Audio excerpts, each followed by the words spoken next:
আমরা কোর্টের কাছে জানতে চাই এই সন্ত্রাসীরা এই গণ অভ্যুত্থানে যাদের গণবিরোধী ভূমিকা ছিল তারা কিভাবে জামিন পাচ্ছে, কারা তাদের জামিনের জন্য দাঁড়াচ্ছে, আর কোর্ট বা কিভাবে তাদের জামিন দিচ্ছে। অবশ্যই কোর্টকে আমরা সম্মান করি, শ্রদ্ধা করি, কিন্তু আমরা তো চোখের সামনে দেখছি যে টাকা পাচারকারী থেকে শুরু করে খুনিরা জামিন পাচ্ছে। শুধু জামিন পাচ্ছে না, নির্বিঘ্নে তারা দেশ থেকে বাইরে চলে যাচ্ছে। অবৈধ অস্ত্র তো আমরা দেখছি পত্রপত্রিকায়, এমনকি আমরা দেখলাম যে কিছুদিন আগে ট্রেনে করে আপনার গান পাউডার, পিস্তল, ম্যাগাজিন, অস্ত্র সহ আপনার বিভিন্ন সামগ্রী আসছে।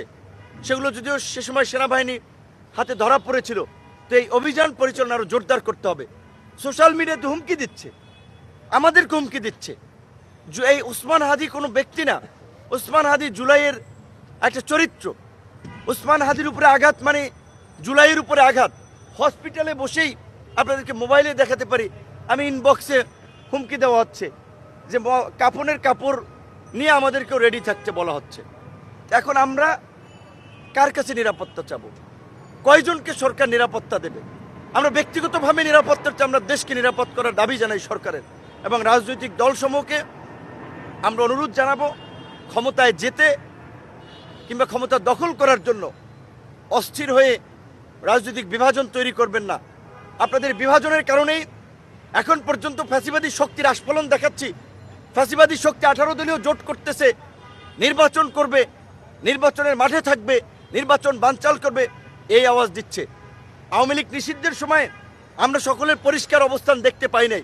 আওয়ামী লীগের বড় দোসর জাতীয় পার্টি সহ ফ্যাসিস্ট শক্তিকে নিষিদ্ধ করার প্রশ্নেও আমরা রাজনৈতিক বিভাজন দেখতে পেয়েছি, কারণ ক্ষমতার হালুয়া রুটির ভাগ বাটোয়ারা। তো এই ক্ষমতার হালুয়া রুটির ভাগ বাটোয়ারা নিয়ে যদি আপনারা ব্যস্ত থাকেন এবং জুলাইয়ের ঐক্য নষ্ট করে যদি দেশে বিভাজন সৃষ্টি করেন, এই দেশে কিন্তু কেউ নিরাপদ হবে না। শেখ হাসিনা 75-এর পরে 96-এ 21 বছর পরে একবার ক্ষমতা এসেছিল আওয়ামী লীগ, তারপরে এসেছিল কবে? 2008 সালে। এসে কিন্তু দেখেছিলেন এই মুক্তিযুদ্ধের বিরোধিতার নামে কিভাবে একটি সাজানো বিচার ব্যবস্থার মাধ্যমে নিরীহ মানুষকে ফাঁসি দিয়েছিল, কিভাবে বিরোধী দলবিহীন বাংলাদেশে একটি একদলীয় শাসন ব্যবস্থা কায়েম করেছিল।